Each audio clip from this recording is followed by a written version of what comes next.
रीमा अर्पित शर्मा जी। राधे राधे। राधे राधे महाराज जी, आपके चरणों में कोटि कोटि प्रणाम। महाराज जी, कभी कभी हम लाइफ में ऐसी गलतियां कर जाते हैं जिसका हमें माफी नहीं मिल पाती। क्या पूरी जिंदगी उस एक गलती का पश्चाताप करने पर भी वो नहीं, कोई ऐसी गलती नहीं जो माफ ना हो जाए। ये तो पहले भ्रम हटा दो। हमें जानबूझ के ऐसी कोई गलती करनी नहीं है। पर ऐसा कोई भी गलती नहीं है कि आपको माफी न मिले। नहीं तो हमारा जीवन ही बेकार हो जाएगा। फिर भगवत प्राप्ति कैसे हो सकती है? अगर हमसे गलती हो गई, हम उसी गलती को लेकर बैठे रहे तो हमारा जीवन ही बर्बाद हो जाएगा।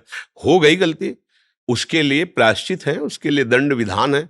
सरकारी दंड विधान है, भागवतिक दंड विधान है, उनको स्वीकार करे। नहीं तो व्रत आदि के द्वारा उसका प्रायश्चित कर ले। जैसे मानो कोई भी पाप है, सबसे गलती हो जाती है, सबसे हो जाती है। कोई ऐसा सृष्टि में पैदा नहीं हुआ भगवान या भगवान के निज महापुरुषों के अलावा। जैसे भूमि परत भा ढाबर पानी, तिम जीवई माया लपटानी। आकाश से बूंद निर्मल गिरता है, पर पृथ्वी के संयोग से मलिन हो जाता है। ऐसे ही इस शरीर के अभिमान में माया से युक्त होकर हमारे द्वारा गलतियां हो जाती, जो नहीं होना चाहिए। पर ऐसा नहीं कि गलती हो गई तो अब हमारी उन्नति ही नहीं हो सकती, अब हम भगवान को प्राप्त नहीं कर सकते। नहीं, भगवान के श्रीमुख के वचन है, अपिचेत सुदुराचारो भजते माम अनन्य भाग साधुरिव समंतव्या सम्यक व्यवसिता। ऐसा सु कहते हैं बड़े सुंदर ढंग से। सांगोपांग दुराचार करने वाला हो। सांगोपांग मतलब कुछ कसर नहीं रखा, सब कुछ करने वाला घोर दुराचारी। यदि उसने भी निश्चय कर लिया है कि अब मुझ जैसे नीच का कल्याण तो एकमात्र भगवान से हो सकता है, और हे भगवान मैं आपकी शरण में हूं, आज तक किया अब नहीं करूंगा, और राधा राधा राधा, तो भगवान कहते हैं उसे साधुरेव समंतव्या, उसे आज ही साधु मान लो, क्योंकि मैं साधु से बनाऊंगा। करो सद्यते साधु समान। बात बन गई। इससे मुझे लगता है कोई ऐसा पाप त्रिभुवन में नहीं है जिसका प्रायश्चित न हो, जो हमारे को भगवत प्राप्ति ना होने दे।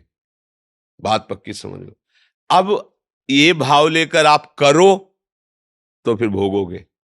हो गया है, अब नहीं करूंगा, ये रास्ता प्रारंभ हो गया भगवान का।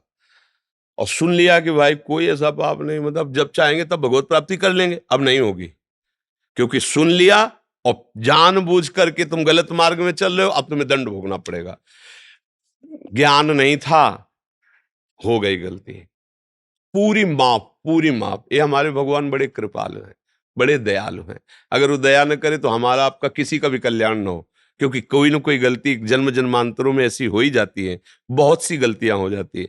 अब ज्यादा उन गलतियों की तरफ हम ना चिंतन करें। गलतियों ने हमारा पीछे का समय तो नष्ट ही कर दिया। अब चिंतन लेके बैठे तो वर्तमान का समय नष्ट हो रहा, तो हमारा समय ही तो नष्ट किया जा रहा है। जो हुआ मिट्टी डालो, वर्तमान को सुधार लो, अब वो गलती दोबारा ना होने पावे। राधा राधा राधा, और हे प्रभु क्षमा करो।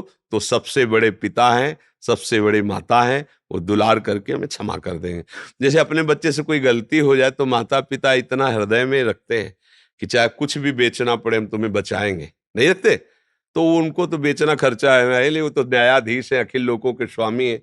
वो हमको बहुत प्यार करते हैं, हम सबको प्यार करते हैं। ये भाव लेकर हम चलेंगे तो भगवान माफ कर देंगे। गलती बच्चों से ही होती है, और हम सब बच्चे ही हैं प्रभु के सामने। भले 80 वर्ष के हो तो बच्चे ही ला, भगवान के सामने तो सब बच्चे हैं ना। तो इसलिए सावधानी से जो गलतियां हो गई हैं उनको पुनरावृत्ति मत करो, नाम जप करो, भगवान की शरण हो। तो कहते अहम त्वाम सर्व, सर्व शब्द है, सर्व पापेभ्यो मोक्षयिष्यामि मा शुचा। मैं तुम्हें पवित्र कर दूंगा, सारे पाप तुम्हारे नष्ट कर दूंगा, तुम मेरी शरण में हो जाओ।